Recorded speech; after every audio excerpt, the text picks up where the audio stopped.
Bonjour à tous et bienvenue sur Conseil et Banque.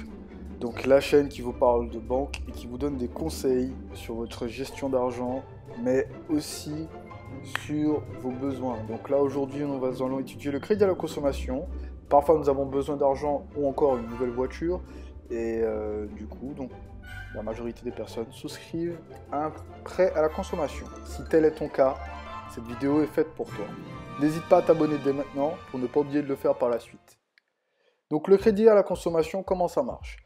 Crédit à la consommation, il faut savoir que il va à un maximum de 75 000 euros. D'accord? Donc je referai une vidéo plus en détail, un petit peu plus longue que celle-ci pour reprendre tous les éléments. Mais dans l'ensemble, donc le crédit à la consommation, c'est minimum 200 jusqu'à 75 000 euros. Là aujourd'hui, je vais parler qu'un seul prêt, donc c'est le prêt personnel. Il y a trois types de prêts qui existent. Donc le prêt à la consommation, le prêt personnel et du coup le crédit renouvelable, donc aussi appelé revolving. Donc tous ces prêts donc, vous donnent des possibilités d'acquérir des matériaux ou encore renflouer les caisses pour avoir plus d'argent.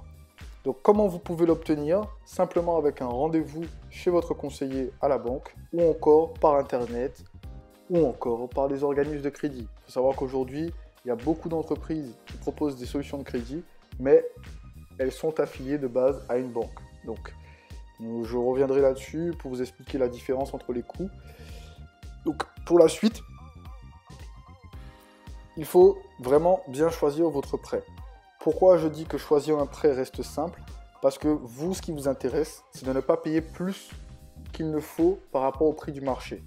Donc par rapport à ça, il est important que vous demandiez bien le coût total du prêt. C'est la donnée la plus importante de base pour savoir combien vous payez. Donc en détail, ce prêt est un prêt que vous remboursez tous les mois. Donc il est moins cher que les autres types de prêts à la consommation tels que le renouvelable ou le crédit affecté.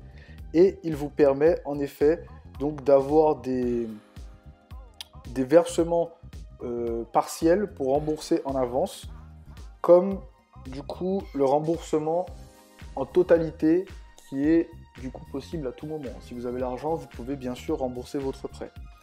Avant de signer, comme je vous disais avant, n'oubliez pas de demander le coût total du crédit. Ça vous permettra de savoir combien vous payez votre assurance liée au prêt. Je reviendrai sur le détail de l'assurance un petit peu plus loin dans la vidéo, donc ne quitte pas tout de suite. Donc le coût total crédit vous évitera de payer beaucoup plus cher ou encore payer 3 fois le prix que ce que vous devez payer.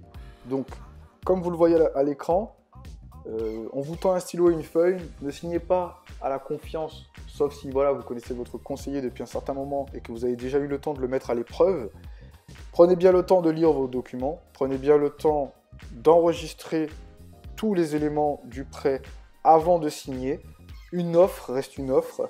Il n'y en a pas qu'une, il y a forcément d'autres offres qui existent. Renseignez-vous bien avant de souscrire un prêt.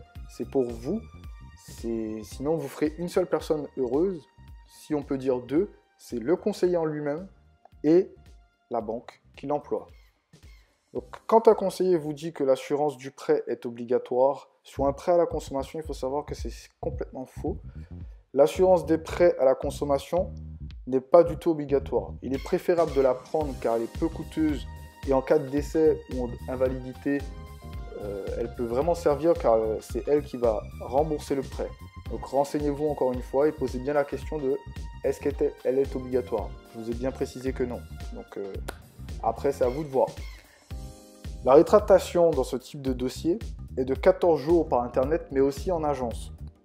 Elle peut être réduite de 3 à 8 jours selon certains cas. Donc par exemple, votre conseiller peut vous proposer de mettre les fonds à disposition plus rapidement sous réserve que vous signiez une clause disant que vous n'allez pas vous rétracter, par exemple, et que vous acceptez la réduction de la rétractation. Donc renseignez-vous encore une fois auprès de votre conseiller pour savoir dans quel cas vous êtes. Posez la question, il est obligé de vous répondre. Pour finir, parce que je tenais vraiment à faire une très courte vidéo pour parler globalement du prêt, je ne suis pas rentré dans les détails volontairement, je reviendrai là-dessus ultérieurement. Un crédit vous engage et doit être remboursé. Vérifiez vos capacités d'emprunt avant de vous engager. C'est pas pour faire joli que les banques le mettent, c'est parce que c'est une règle de publication. Donc renseignez-vous vraiment, réfléchissez à combien vous pouvez dépenser et n'oubliez pas que Un prêt n'est pas pour 2 jours.